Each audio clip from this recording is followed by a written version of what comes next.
What's up, guys? Going to another video lesson today, starting with what we finished off with yesterday or whenever it was for some classes. I know it was on Friday. Now you're watching this on Monday. But last lesson, we kind of left the video kind of thinking about this question, are we going to grade our quiz or test that we're taking? Is it going to be a capitalist graded assignment where basically what your grade is, what you keep? Or are we going to grade it as a communist or socialist, and where what the grade average is, everyone will get? So if you take 801, 802, 803, 804, 856, 857, you take all those classes and you take whatever the test average is, everyone's going to get the same grade. So if you got a 95 and we become a communist group and the class average is an 80, then you will get an 80. If you get a 60, but the class average is an 80, you will get an 80. So that is going to be up to you. The first thing you're doing is you're shared a form. Hopefully you're following the links. Okay, number two, you're shared this form. It's very simple. All you're going to do is answer capitalist or communist. The question is here. This is kind of what I said already if you want to look through the question. And I did say, FYI, on everyone's Unit 4 test between the entire grade, the whole average was a 76. So most likely it will be around that, maybe a little higher, maybe a little lower, depending on how this all goes here. But for those that kind of realize, for 801, your Unit 5 test is going to be Monday, okay, the 23rd. And for regular regions, for non-regions, 803, 856, 857, thinking your test is going to be either Tuesday or Wednesday. Okay, we'll see how much we get through. I'll let you know officially in the comments later. All right, so that's the first thing you're doing. You're just going to submit that, and then we're all set. Okay, I'll take whatever it is. So if 20 kids in 801 choose communist and 9 kids choose capitalist, then we're doing it in a communist way. I'll do that class by class. So whatever the class majority is what we'll do, but I am taking the grade average if you choose communist. All right. So that is pretty much that. Let's move on to today's lesson. All right. Hopefully by this point, if you're watching this part of the video, then you have seen and done your vote on Google Form. All right. So we're going to continue our notes from yesterday. We're going to zero in on these two groups, this group of people called Sacco and Vanzetti. All right. So my regents and my non-regent students are doing this.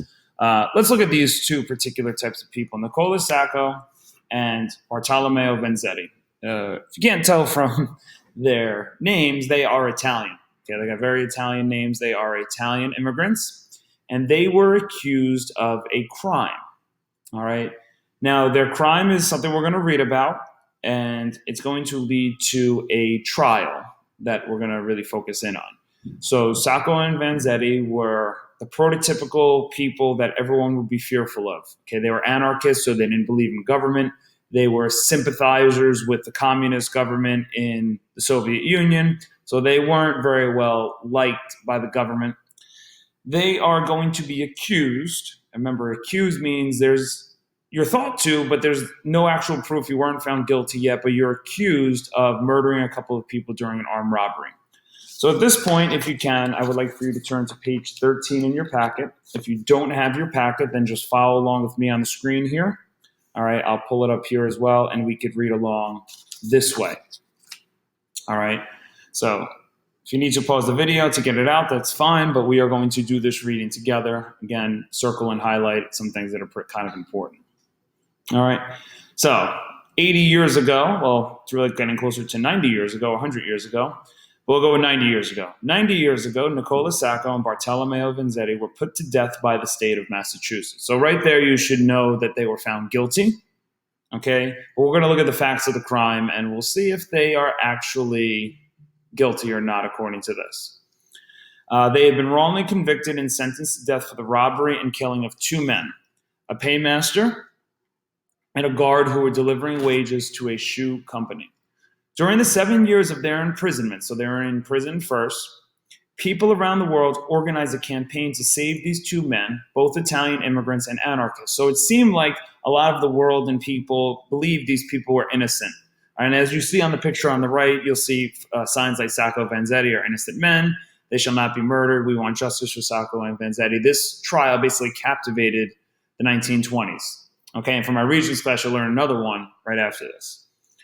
But despite overwhelming support and the abundance of evidence pointing to their innocence, Sacco and Vanzetti were eventually found guilty and executed in 1927. So they were found guilty. It was a major problem. All right. And we're going to look at the facts of the case and we'll kind of make our determination. Now, this reading is classic bias. Okay, it is definitely bias trying to show that Sacco and Vanzetti were innocent, as you can tell just from the first couple of paragraphs. But let's go through some of the facts of the case. So paragraph 3, to understand why this travesty of justice occurred, we first have to look at the hostile political climate towards immigrants and radicals. Following the First World War in what became known as the Red Scare, you can underline that because that is review, the U.S. government responded to a wave of strikes and political unrest with force. The Palmer raids of the 1920s, which we learned yesterday, organized by Attorney General Mitchell A. Palmer, resulted in thousands of radicals, especially immigrants, being rounded up, beaten, and held for days without the right to contact a lawyer or even family. So the Palmer raids were definitely a time where a lot of people's First Amendment, Fourth Amendment rights were taken away, and it was very controversial. If you forget radical, okay, I'll highlight the word here. All right, radical is going to be something where people are extreme. We saw that with the radical Republicans; those were extreme Abraham Lincolns. But if you're a radical person, you're generally looked at in a threatening way. All right. Paragraph 4 and 5. It is clear from the court proceedings that Sacco and Vanzetti were convicted not because the evidence proved them guilty, but because they were anarchists and immigrants. So this is bias, but there is some truth to it. Sacco, for example, was badgered by prosecutors as to why he dodged the draft in World War I rather than fight in the First World War. Judge Webster Thayer, who presided over the trial, said to the jury at the outset, although this man Sacco may not have committed the crime attributed to him, he is nonetheless culpable or guilty because he is the enemy of our existing institution. Outside the courtroom, a friend of Judge Thayer reported that he heard him say, did you see what I did with those anarchist bastards the other day? So if you're following my mouse here, okay, it's a little tough doing it live, but if you guys can just please highlight that. Nicola Sacco. Oh, I just have an interruption. All right, so although this man Sacco may not have committed the crime he attributed to him, he is nonetheless guilty of it. So in our country, you could be the biggest jerk. You could do all of these horrible things and even commit crimes or even do the most horrible things like murder. You cannot be sent to jail, okay, or convicted of a crime if you are not found to be guilty of that crime. There was a lot of instances where judges have to make tough decisions and let bad people go because they can't convict them of that crime. You can only be put in jail for doing that particular crime. Not even if you hear like all these like drug dealers and mobsters and you know their names. Like we saw Al Capone. How come Al Capone was never thrown in jail for murdering people, even though everyone knew he did it? Is no one could find evidence that he actually did it, but it was known that it was actually him. All right. The jury was made up, okay, we're on this paragraph. The jury was made up of white native-born people, and the jury foreman was a former police chief who saluted the American flag every time he entered the courtroom. I don't know if that's a big deal. I mean, just, being prideful in your country, but the author just put that. This was the jury that, in the midst of an incredible anti-immigrant backlash, was supposed to partially decide the fate of 2 Italian men immigrants who were avowed anarchists. As an appendix to a collection of Sacco and Vanzetti's letters, outside the courtroom, the Red Scare hysteria was rampant. It was allowed to dominate within. The prosecutor systematically played on the feelings of the jury by exploiting the unpatriotic and despised beliefs of Sacco and Vanzetti, and the judge allowed him to divert and pervert the jury's mind. So essentially, even though Sacco and Vanzetti were anti-American, did they actually commit these crimes? And it's starting to look like no, they didn't. The anti-red sensationalism overshadowed the evidence put forward that Sacco and Vanzetti were not the culprits. A total of 99 witnesses took the stand to say that they were innocent. But before the robbery took place, Sacco was at the Italian consulate office trying to obtain a passport, something that had a consulate official testified to. More than a dozen people took the stand to verify that Vanzetti had delivered fish to their homes miles away from the crime scene on the day of the killing. Prosecutors failed to find the stolen money or come up with a credible motive for why 2 anarchists would steal the workers' wages. During the years that they were behind bars, an impressive campaign was launched to win them a new trial. On the eve of their August execution, miners in Colorado went on strike. There were clashes with police in London, Paris, and Geneva. So people that go on strike, people that are going against the government and police, those were generally looked at more like communist types of people. All right, and you see what happened to all these other countries here. I'm not going to even mention the U.S. But Judge Thayer denied 8 different requests for retrial put before him. Next page, turn over. In a letter written to a friend from death row, Sacco wrote, "What I wish more than all this and this honor." Come on. Yeah, I'm just filming a video. What's up? Whenever you're able to chat for a second, it would be nice. If you're busy. Plan for later if you're talking to somebody. Anytime after, during lunch or after 11:40, I'll be ready. Let's plan for that. I wanted to see what your schedule like. What I'm doing? Yeah, no problem. Absolutely. Thanks, man. You got it. All right. So yeah, back to this here. Sacco wrote, what I wish more than all in this hour of agony is that our case and our fate may be understood and serve as a tremendous lesson to the forces of freedom, so that our suffering and death will not have been in vain. Vanzetti's statement also is a statement to the impact that the two men had. If it had not been for these things, I might have lived out my life talking at street corners to scorning men. I might have died unmarked, unknown, a failure. Now we are not a failure. This is our career and our triumph. Never in our full life could we hope to do such work for tolerance, for justice, for man's understanding of man as now we do by accident. Our words, our lives, our pains, nothing. The taking of our lives lives of a good shoemaker and a poor fish peddler all. That last moment belongs to us. That agony is our triumph. All right. So at this point in time, you guys can answer the 3 questions here. If you're looking at my screen, you don't need to do 4 and 5. Okay, this is for all my classes. All right, if this is my non-Regents class, you can end the video right now. All right, and you are pretty much going to be mostly done with today's lesson. This is the last lesson for the Roaring 20s, so I'm going to get you set up and preparing for your quiz right after that, so check tomorrow for that. For my other classes, okay, we're going back to our notes. We got a short focus question here after these Regents questions. Okay, let's start with these Regents questions, and then we'll go into the notes. All right, so which characteristic of the 1920s is illustrated by the trial of Sacco and Vanzetti?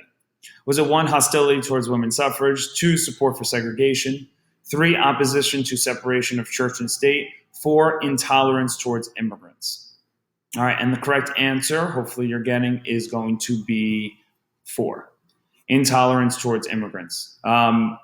If you don't know what intolerant means we can't stand anyone right now. Like if someone's misbehaving in class, they're being intolerant. So 4, intolerance of immigrants is correct. In the 1920s, the Immigration Act of 1924 and the Sacco and Vanzetti trial were typical of the Immigration Act of 1924 was the National Origins Act. It's also known as we learned back during immigration. And Sacco and Vanzetti trial were typical of the 1, rejection of traditional custom beliefs, 2, acceptance of cultural differences, 3, increase in nativism and intolerance, 4, support of humanitarian causes. All right, the correct answer is going to be 3, increase in nativism and intolerance. Nativism, if you don't remember, okay, hopefully it's popping into your brain, is dealing with people that were against immigrants and liked people that were born in the United States more. Those were what nativist was. Okay, so they did not like immigrants. All right, here's a new focus question. It's short. It's just a quick 10-minute lesson. We'll go from there. So how did cultures clash in the 1920s? This is the final lesson of the Roaring 20s. It's just the last thing and how, issues kind of come about.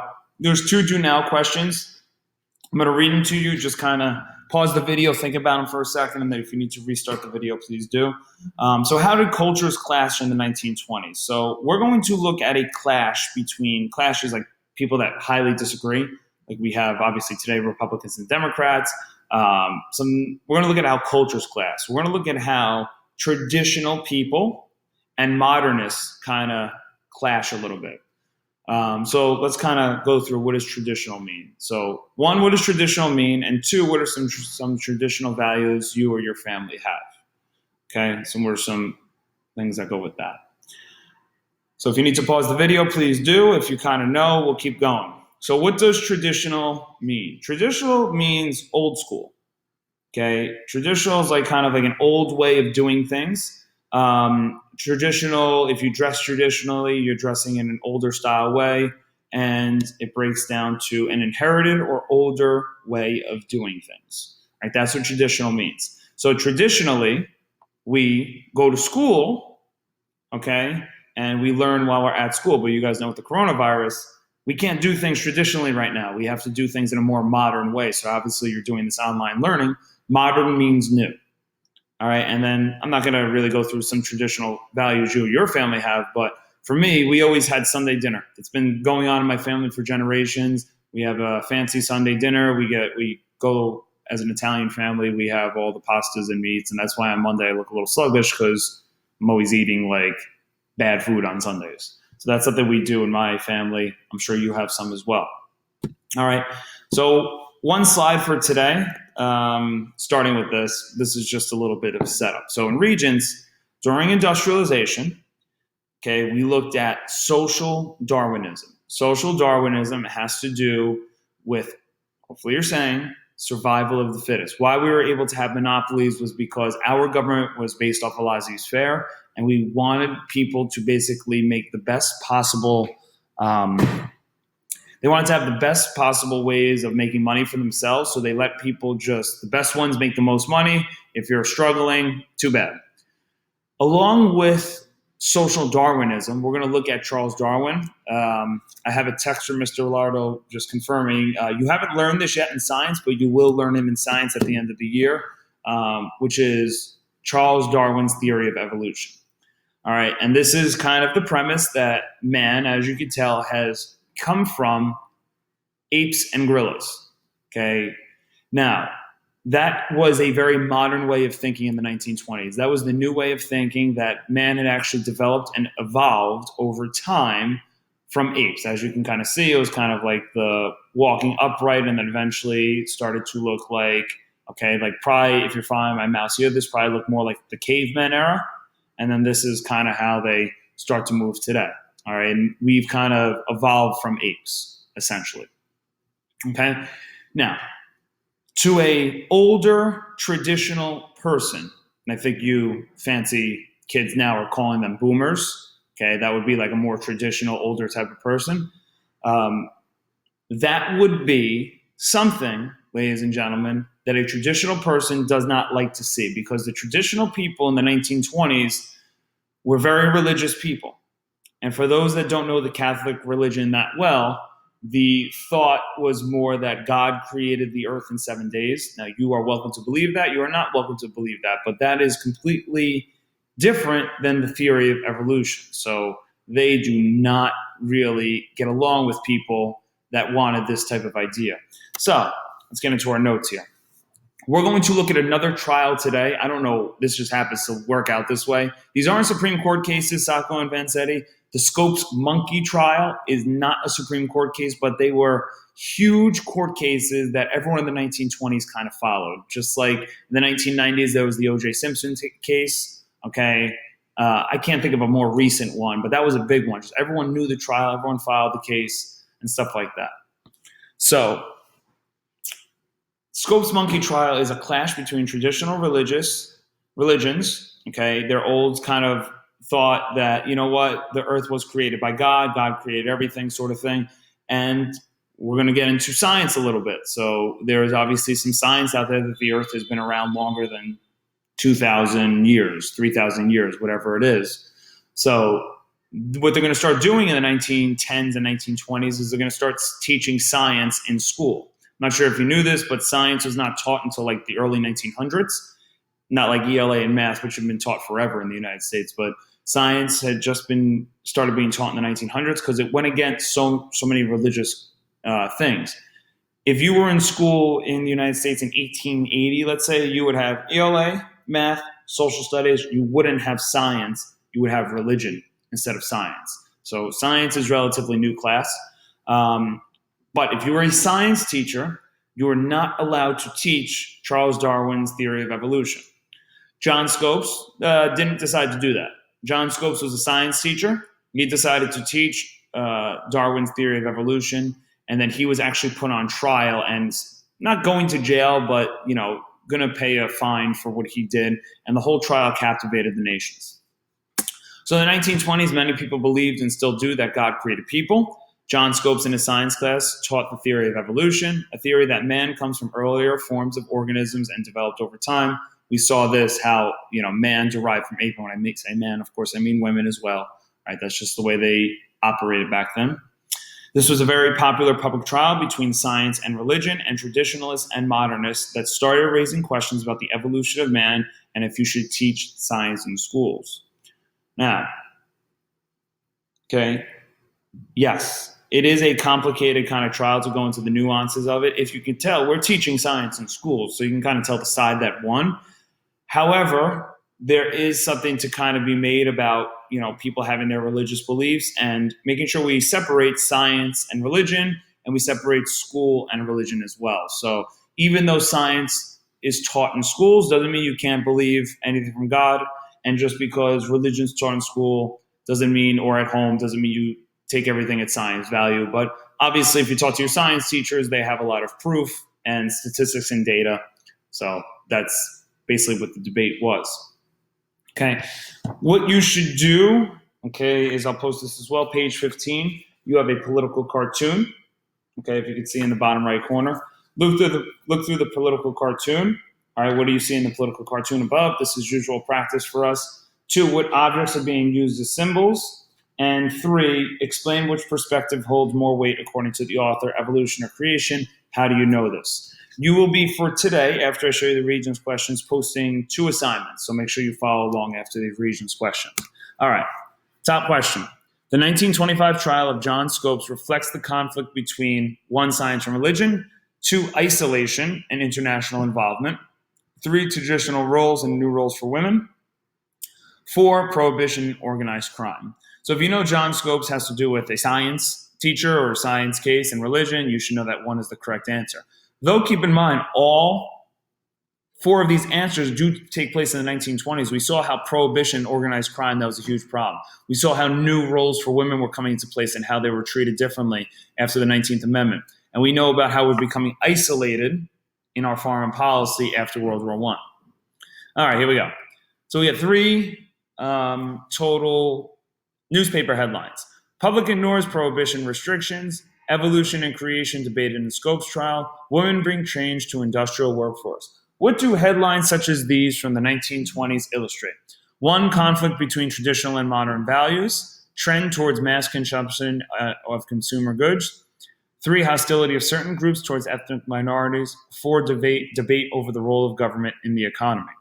The only answer that should make sense there is 1. We are going between the traditional, the old way of doing things, and the new way of doing things. So I'll go through the first one. Public ignores prohibition restrictions. The old traditional way is following the laws and following the no drinking law, but the new way is ignoring the restrictions. We talked about already evolution and creation, about between religion and science. Women bring change to the industrial workforce. Traditional thought is women should be at home, shouldn't be working, but obviously now they're all working, so that's more of a new thing, so the best answer is going to be 1. All right, so on Google Classroom, you should be posting the answers to page 14, the answers to page 15 if you're in the Regents class. All right, what you'll also get from me is at the bottom is a separate thing. You'll get the Roaring 20s PowerPoint shared. You'll have the World War I PowerPoint shared. You'll have 2 quizzes, practice runs if you want to do it. And then you are taking your Barron's Regents test at 8 a.m. or whatever, anytime on Monday before 11:59 p.m. There have been some students handing in assignments at 2 in the morning or 3 in the morning. That is late. Starting on Monday, I will not accept anything after that day. To me, you are absent, okay, and not doing the right thing. You need to make sure you're handing everything in on time. Starting Monday, everything's a 0. You can't hand in assignments late on online school. You have the whole day to do it. All right, there's a extenuating circumstance. Mr. Goodrich, please call the main office. Mr. Goodrich, please call the main office. So I'm sorry. So at this point, that's all you really need. I had an announcement there I had to listen to. Make sure you're handing things in on time. If you don't, do the test on baronsregents.com on Monday. I'll do a little warm-up video so you know what to do. If you don't do the test on time by 11:59, you will get a 0, 0, 0 for a graded assignment, for a test grade. That is something you don't want to do. So make sure you're doing it Monday. Can you use your notes? Yes, of course. I can't stop you. But please, if you don't have to, try and do it without it. And definitely don't work with people. Okay, don't call anyone. Just do it on your own, please. Don't Google anything. Just use the notes that you have. All right, that's it. I will talk to you guys later. And for my Regents class, enjoy the weekend.